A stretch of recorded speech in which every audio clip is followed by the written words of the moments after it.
혁신위원장 낙마 사태 이후 더불어민주당의 여진이 이어지고 있습니다.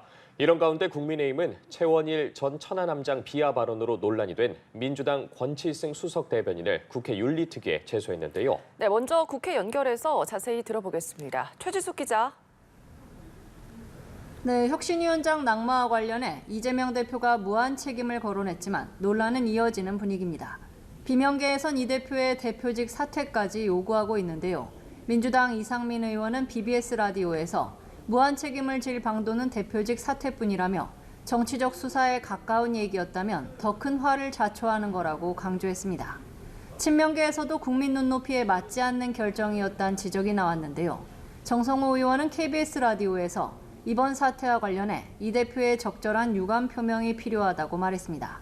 다만 일각의 사퇴 주장엔 당을 위기에 빠뜨리는 무책임한 얘기라고 선을 그었습니다. 앞서 이래경 사단법인 다른백년 명예이사장은 지난 5일 민주당 혁신위원장에 임명됐지만 천안함 자폭 주장에 따른 논란 등으로 9시간 만에 자진 사퇴했습니다. 이재명 대표는 퇴진론에 일단 선을 긋고 더 나은 혁신을 강조했는데요. 들어보시겠습니다. 훌륭한 문제를 발굴하고 많은 분들의 의견을 들어서 더 나은 혁신을 해나가는 게 문제 해결의 방법이겠지요. 한편 국민의힘은 최원일 전 천안함장을 비난한 민주당 권칠승 수석 대변인을 국회 윤리위에 제소했습니다. 이 내용도 잠시 들어보시죠.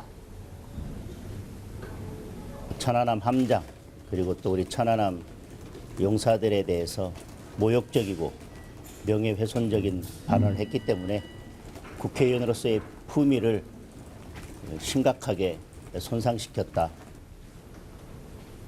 권 수석 대변인은 이래경 이사장의 발언을 해명하는 과정에서 최 전 함장을 겨냥해 부하들을 다 죽이고 어이가 없다는 등 발언을 해 논란이 됐습니다. 권 수석 대변인은 어제 사과 기자회견을 연 데 이어 오후 최 전 함장을 만나 직접 사과의 뜻을 전할 예정입니다. 네, 일본 후쿠시마 원전 오염수 방류 문제를 둘러싼 여야 대립도 이어지고 있는데 관련 상황도 짚어주시죠. 네, 후쿠시마 오염수 문제에 대한 대치가 장기화하고 있는데요. 오늘 양당 대표의 일정에도 눈길이 쏠리고 있습니다. 국민의힘 김기현 대표는 잠시 후 국회에서 아이보시 고이치 주한 일본 대사를 접견합니다. 대표 취임에 따른 통상 접견이란 설명이지만 한미일 공조 강화와 함께 오염수 방류 문제에 관한 언급도 나올지 주목됩니다. 민주당 이재명 대표는 오늘 저녁 싱하이밍 주한 중국 대사와 만찬 겸 면담을 갖는데요. 민주당은 이 자리에서 오염수 방류를 저지할 공동 대응 방안이 논의될 거라고 예고했습니다. 또 한중 경제협력과 북핵 문제에 대한 중국의 역할도 당부할 예정입니다. 국민의힘은 야권의 오염수 공세에 제2의 광우병 괴담이라고 맞서고 있습니다. 성일종 우리바다 지키기 검증 TF 위원장은 후쿠시마 원전 사고 당시 이미 오염된 물이 태평양 해류로 흘러갔지만 우리 바다에서 방사능이 검출된 적은 없다며 팩트로 말하라고 강조했습니다. 반면 민주당 박광훈 원내대표는 오전 회의에서도 우리 바다를 오염시키지 말라는 국민 요구가 높다면서 정부를 향해 일본의 방류 계획 철회를 요구할 것을 촉구했습니다. 지금까지 국회에서 전해드렸습니다.